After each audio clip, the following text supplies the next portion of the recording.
Rev up your engines!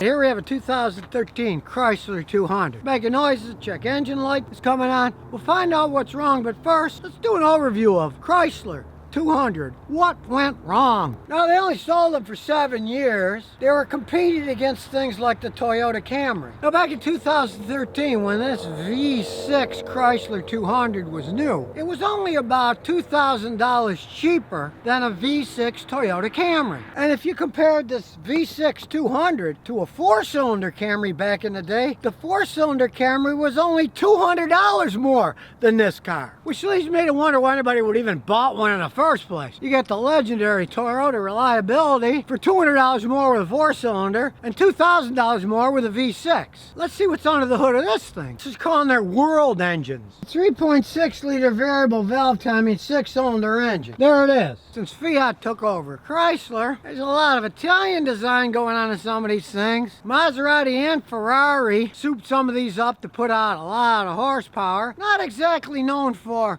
reliability, Ferrari and Maserati, right? This particular one puts out 283 horsepower. Being a world car, guess where this particular one was made? Well, this engine was made in Mexico. They got 3 plants, 2 are in Michigan and 1's in Mexico. This is the Mexican engine. Again, not a place where high quality is known. But some of these engines, especially these earlier ones, had a problem with the heads and the valve seats and had to be rebuilt. Now, they only made the 200s for 7 years. They suckered a bunch of people in the beginning, but the last year they sold in the United States, 2017, they only sold about 18,000 of them. You can see the sales.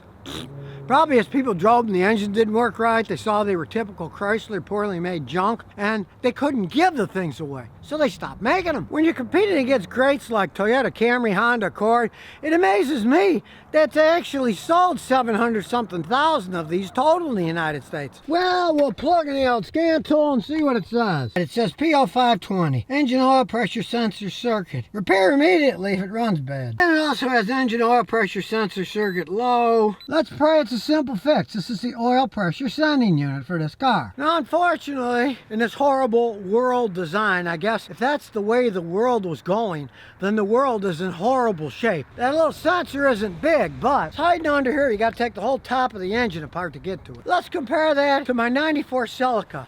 Now, it is 19 years older than that car. You can change the oil sending unit on this in 15 minutes. It may be 19 years older. It still has the original one because it's still working.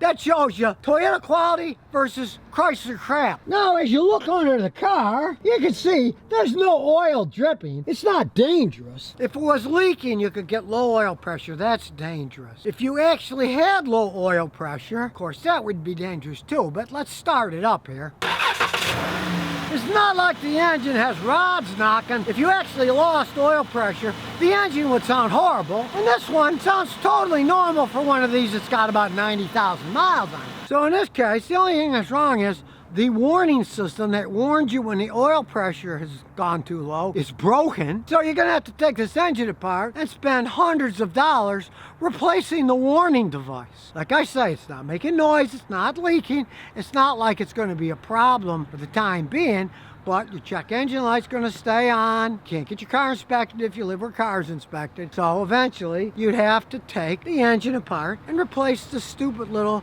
poorly made piece of metal and plastic so that the check engine light will go out. But luckily for the owner, this is Clarksville, Tennessee. They don't do that kind of inspection on cars, so he can just merrily drive along this way if he wants. If you don't want to spend a bunch of money taking the engine apart to replace a stupid warning device that is broken. Let's check the OEM enhanced data. Well, it still just shows the stupid one for the oil pressure sensor circuit. So let's look at live data. We're seeing the short-term fuel trim on bank 1 that's subtracting 3.9%, and the short-term fuel trim on bank 2 is subtracting at 0, minus 3.1, minus 3.5 on 1. So it's running a little bit uneven. It's subtracting more fuel on bank 1 than on bank 2. I can feel a little jiggle in the engine, but that's normal with these things. They aren't perfectly made. After all, they are made in Mexico. They don't hold up over time like a Toyota engine would. All right, let's do an all module scan. Here we go. It's going through all the modules. As you can see, it goes through an awful lot of stuff. They did load these things with a lot of electronics. And if you know anything about Chryslers, as they age, their electronics tend to go bonkers and have all kinds of wacky problems. But luckily for this, other than the oil pressure sending unit not working right electronically, the only code is B165E, which is the parking lamp control circuit is open. On these electronic monstrosities, even the parking lights are controlled by computers. But in the case of this one, I turned it on, checked them all, they're all working presently, so it's another thing you live with when you have a Chrysler that's starting to age. Now, as I said, they're nice looking cars, they got nice looking interiors and everything. Chrysler was always form over function. As my grandfather always said, he was a mechanic too, Chryslers, they're good looking cars, but they just don't hold up over time. I realized this was long before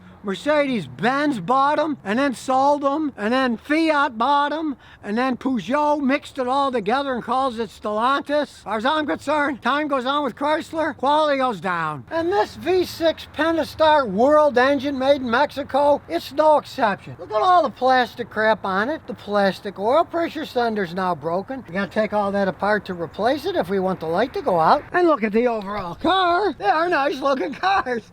They got style, there's no arguing with that. But in the case of these Chrysler 200s, ultimately, function won over form. They went from selling 170 something thousand to only selling 17,000 the last year. They don't sell them at all anymore. Now originally, when they brought this out, they had that big Super Bowl ad where I believe it was Eminem is riding down Detroit, and they're bragging about, oh, it's American made, blah blah, America, America. They always seem to do that in Super Bowl ads, right? But they picked the 200 and not the Chrysler 300. The 200 is made, or I should say assembled, in Michigan. This engine came from Mexico, but the vehicle was assembled in Michigan. But the 300s at the time were all made in Canada. So they decided, well, we'll show the 200, which is kind of a mistake, because the 300s are at least fast and zippy, and they could hold up a little, but the 200s, whew, they just failed miserably. So I guess I'll put the beauty cover back on now. I know what a stupid idea that is. The beauty cover serves no purpose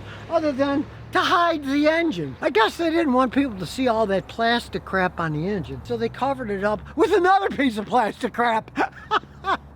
But at least this one, for the time being, is still running pretty good. Other than the check engine light, it's going to stay on until you take the engine apart, plus that stupid little switch. And since I'm always giving you free car repair information, I'm also going to give away a free scan tool today. To have a chance to win, to analyze your own car, place a clean, non-offensive comment on the YouTube comments below, and a winner will be chosen randomly by computer to win a nice scanner so they can save a ton of money working on their own car and not paying a mechanic $140 an hour to do something that you might be able to easily fix yourself.